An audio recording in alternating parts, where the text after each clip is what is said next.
Guys, hello from Kyiv. Today is Friday and Misha and I came to Maidan, Independence Square, from where everything started in 2013 with the protest and later on in 2014 with occupation Crimea and the war in Donetsk and Lugansk.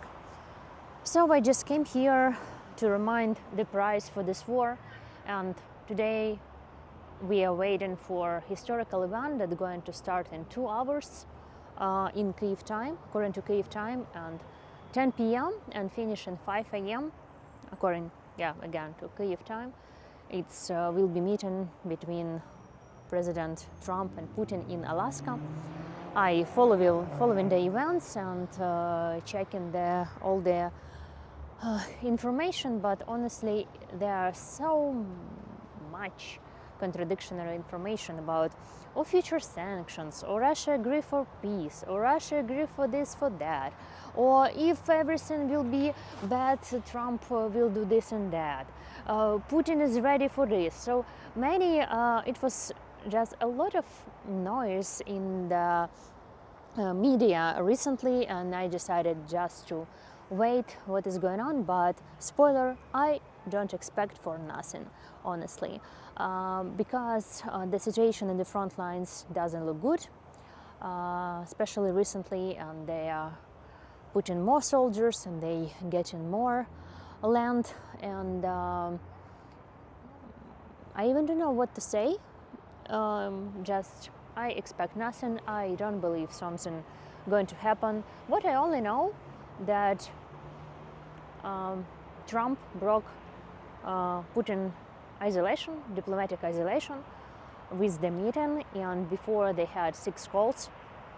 And what to expect? I don't think that Trump is going to travel to Russia nearest time, and that's everything unbelievable, because how you can agree about something with the person who is going to kill and want to have his empire back, doesn't matter how many people going to die, children, women, and Ukraine is the stopping his process. And so ambitions of the Putin is huge, imperialistic, and for Trump is not okay that many people are going to die, but for his maybe it's okay if he is going to add Canada and Greenland for United States without any blood. So maybe they are a little bit imperialistic. They both have imperialistic mood, but different styles of occupation and adding different territories. So let's talk a little bit about recent news. And honestly, it's been really quiet in Kyiv, but every siren's going on with the MiG or ballistic threat, because always there are some activities with MiG-21K in the skies in Russia, and we react because we don't know what's going to happen. And as always, I'm not sure what to say about that, but after President Trump had the phone call with Putin, right after that, Putin brutally attacked the cities, Kryvyi Rih, Kyiv, directly to the residential buildings to terrorize Ukrainians. So it's all happened after March, when I guess 18, don't remember exactly, when President Trump and Putin had their first call.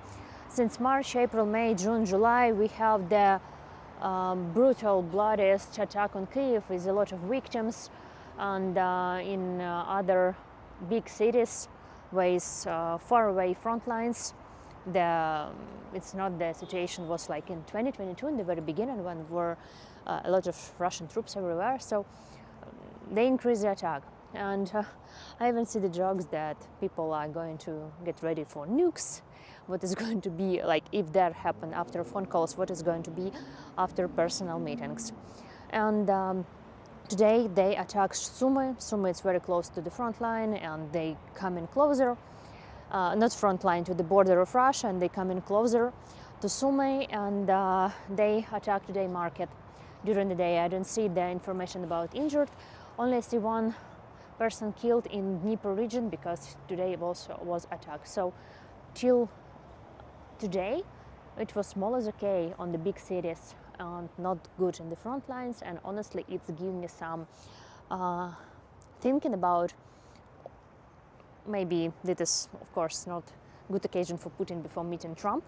Maybe they both think and they have special offer for each other and trying to agree maybe before they agree about something. And I'm thinking what is going next. If they already collect a lot of drones, and the next drones and rocket attack will be over 1,000 drones to Kyiv, so I really don't know what to expect in this term nearest days. The biggest attack, which attack exactly we're going to have. And so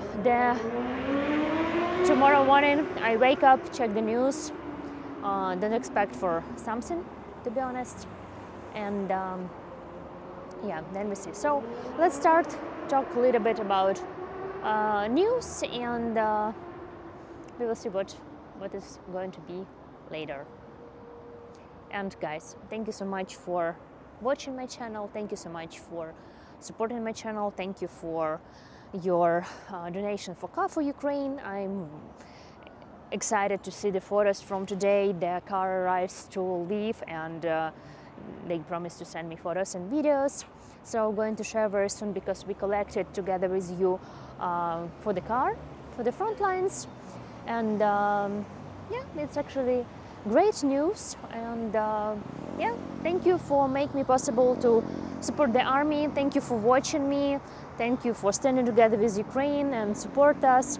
So as always, hoping for the best, believe in the best and hoping for the best too. Let's say like this today. So let's start.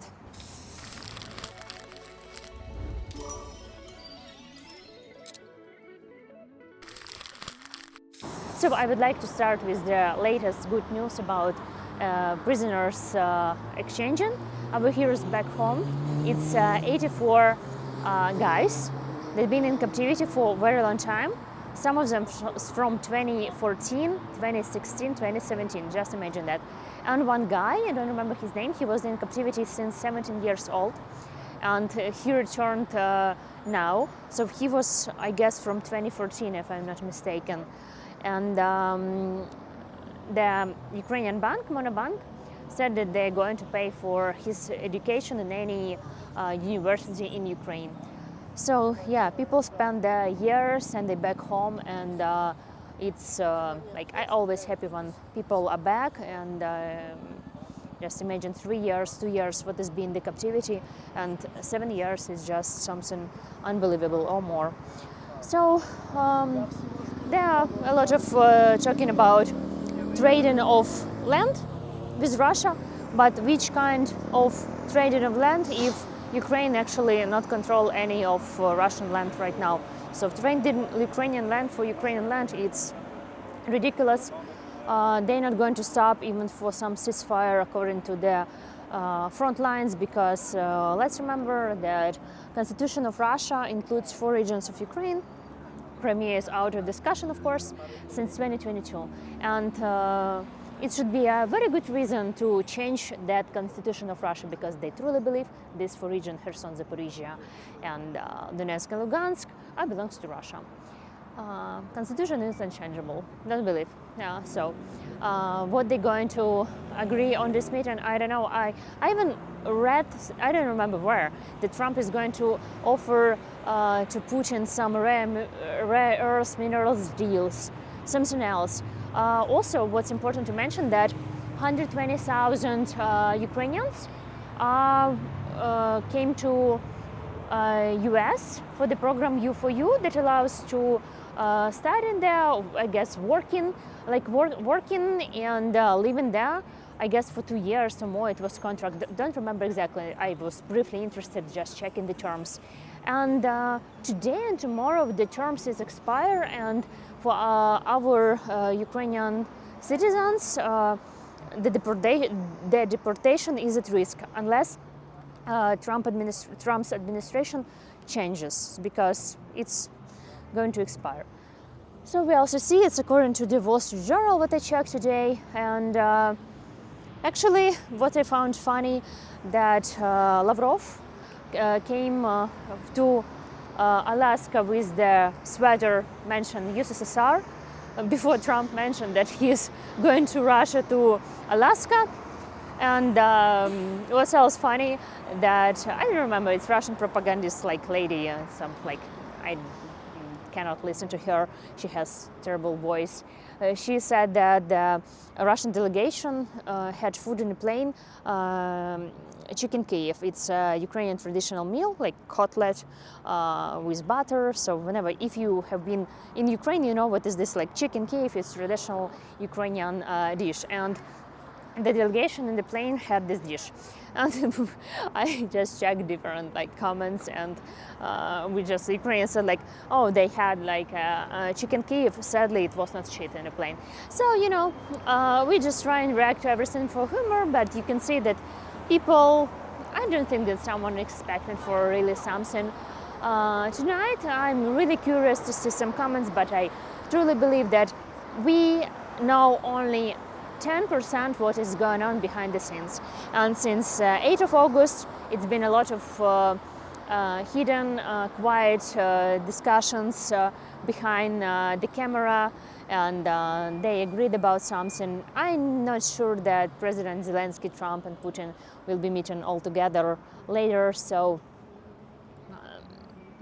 I don't know even what's the comments, but like, yeah, the biggest news of today, it's we expecting heroes are back home. I hoping it's not the last exchanging.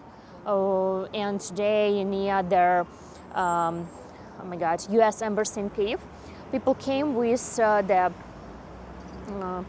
something with my memory, some with placards to say that exchange people, not exchange the land. Yeah, because still a lot of Ukrainian people are still in Russian captivity, and I see photos and video what is happening in Alaska, that American people supporting Ukraine and also came out to the streets and speak out loud about Ukraine. So it's really, I'm really happy that US standing with us, and I know many people not support Trump and President Trump. They support Ukraine, and what's the worst scenarios for us, that after these meetings, President Trump can say that he did everything what is possible, and he tried his best, and he couldn't stop this war because Ukraine not agree with their condition that offer, or they something, I don't know, made some decisions, and we will be without intelligence, without help, without anything, and without that, I told once that we even cannot be ready for the future rocket and drones attack without any intelligence. We don't know what we wouldn't know what is going to be on Russian airfields. So it's one of the bad scenarios for Ukraine. Now it's time for sunset. Going to show around the area a little, and if I not mention that each flag that you see here, it's like, here's the rule: if you know someone who died during this war, put a flag, and there you can see a lot of flags with photos, with the name, and it is our memorial place, as well as the nearest Michael's Monastery, where I usually doing my reports, with photos and dates of guys who were killed and died for our country.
getting dark, and I see one man came here to light up the candles.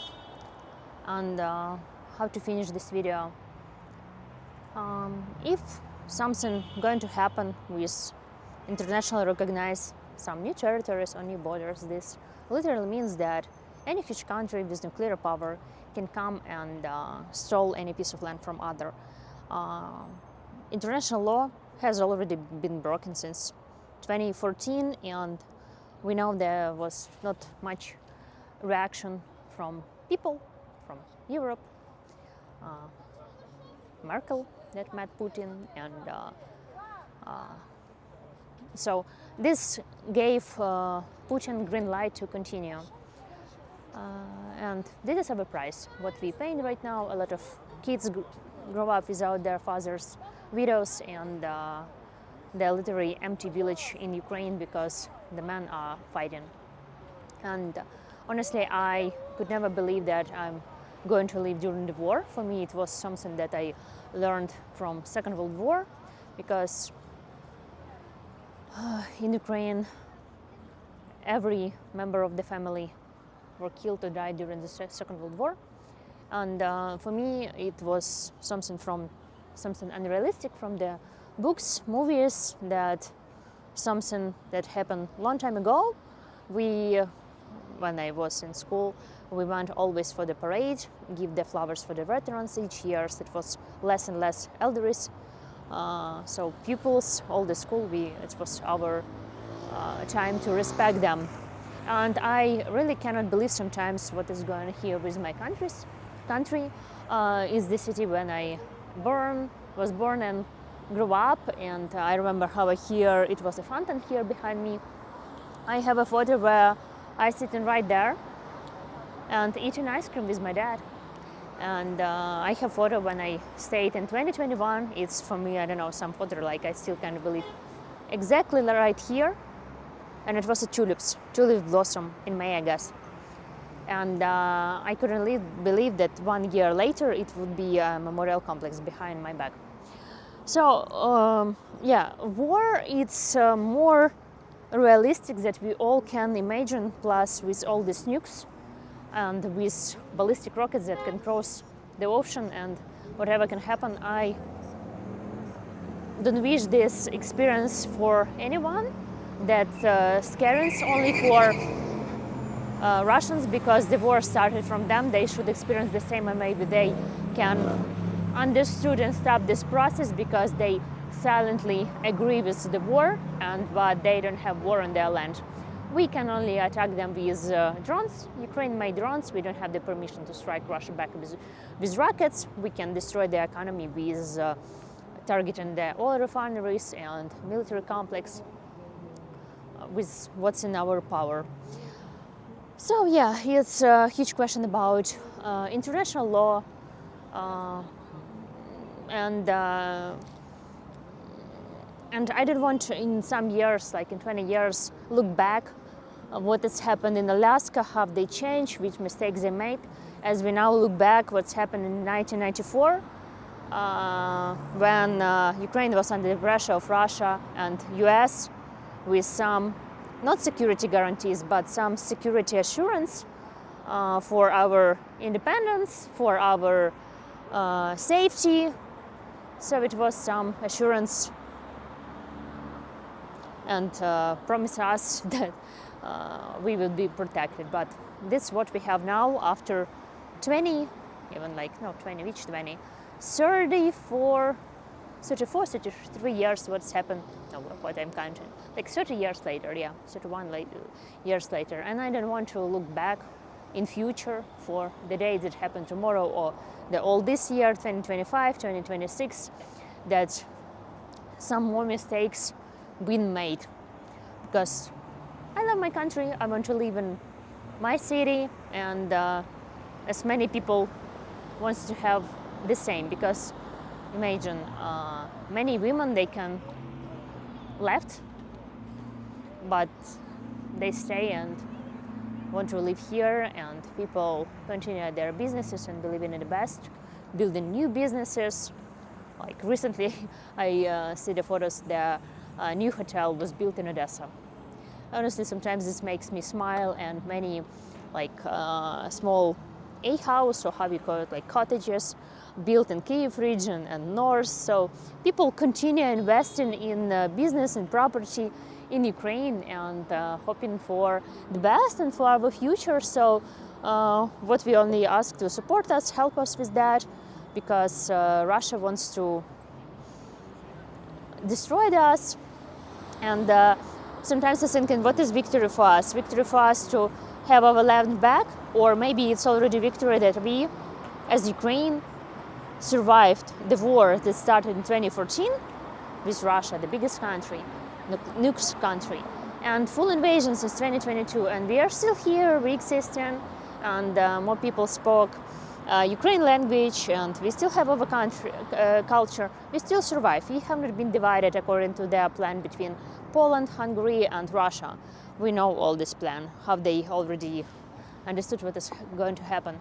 And we're still here, and maybe for us it's already victory, because everything could happen in completely another direction, and Russia had almost 100% of chances to capture the capital.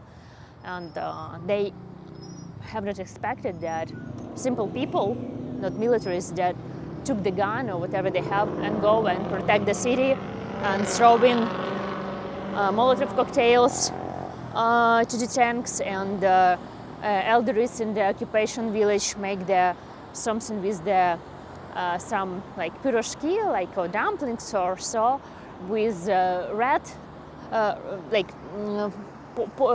poison for rat. They poisoned some Russians. So it was a lot of Ukraine showed their resilience in 2022, and Putin completely didn't expect this, and he was not ready for the longer war. But now he's prepared and building more factories that produce rockets and drones, building more working places for Russian people.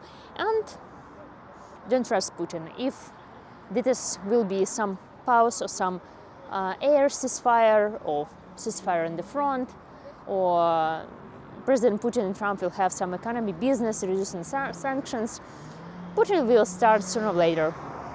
And we should get ready for a long war with Russia,